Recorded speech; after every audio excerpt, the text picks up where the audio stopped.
Wah, semua sehat-sehat ya kan?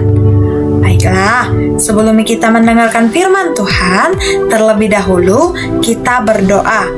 Berdoa dimulai.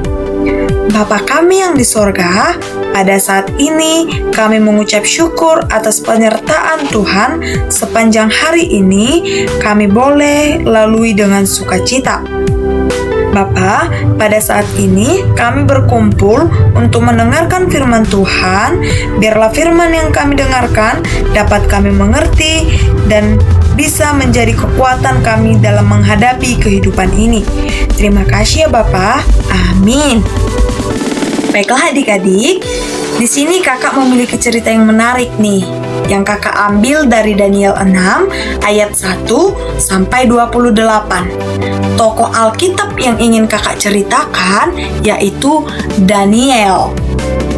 Daniel ini, dalam cerita ini, Daniel dimasukkan ke dalam gua singa. Wah, kelihatannya Daniel dalam keadaan bahaya ya adik-adik.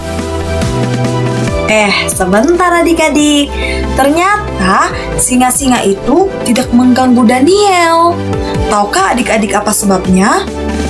Siapa yang memasukkan Daniel ke tempat itu bersama semua singa-singa itu? Sebelum itu, adik-adik berjanji dulu mau mendengarkan firman Tuhan.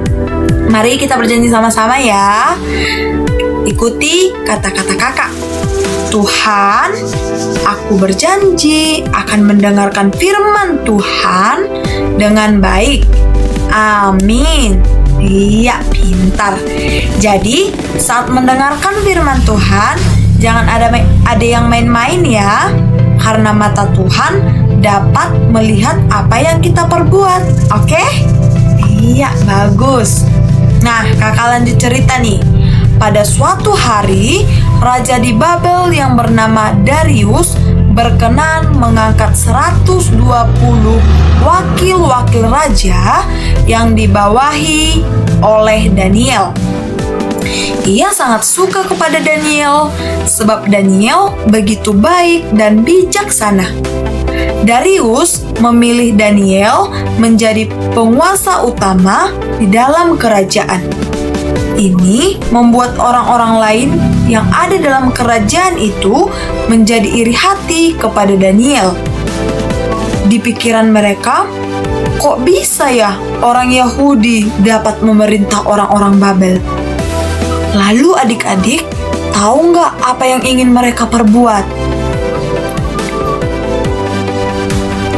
Mereka segera pergi menemui Raja Darius dan berkata, "Kami telah sepakat ya Raja, supaya Tuanku mengadakan suatu hukum atau aturan yang menyatakan bahwa selama 30 hari tidak seorang pun boleh berdoa kepada suatu Allah atau kepada manusia kecuali kepada Tuanku ya Raja.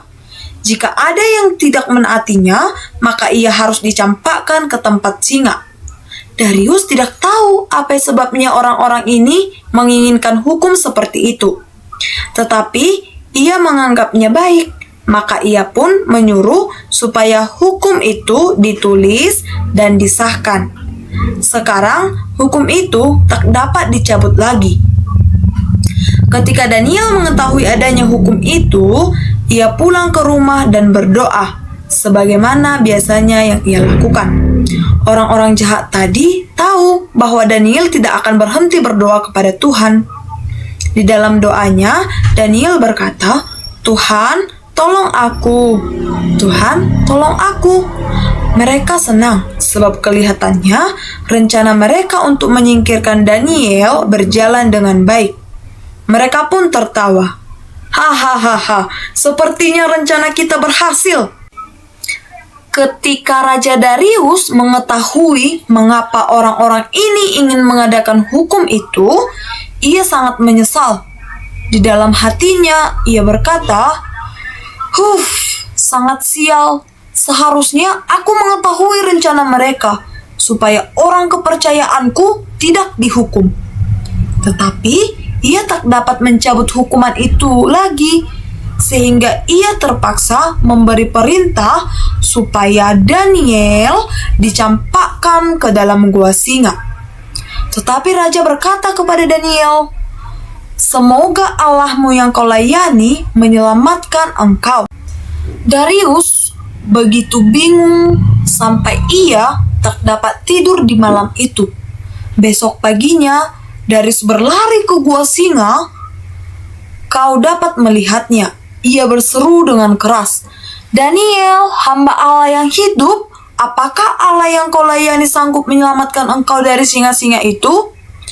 Lalu keluarlah Daniel serta berkata, "Allahku telah mengutus malaikatnya dan ia menutup mulut singa-singa itu sehingga aku tidak diganggunya."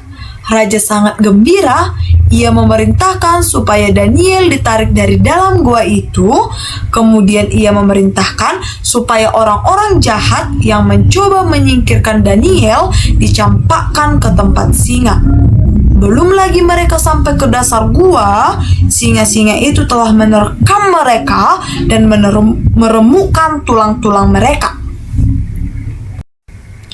Maka Raja Darius menulis kepada semua orang dalam kerajaannya, "Bersama ini kuberikan perintah bahwa semua orang harus menghormati Allah Daniel, sebab ia melakukan mujizat-mujizat yang besar.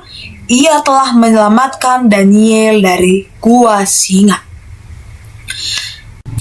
Nah, adik-adik, dari renungan pada saat ini kita diajarkan bahwa apapun yang kita rasakan, baik sukacita maupun duka cita, kita harus tetap memuji dan memuliakan nama Allah.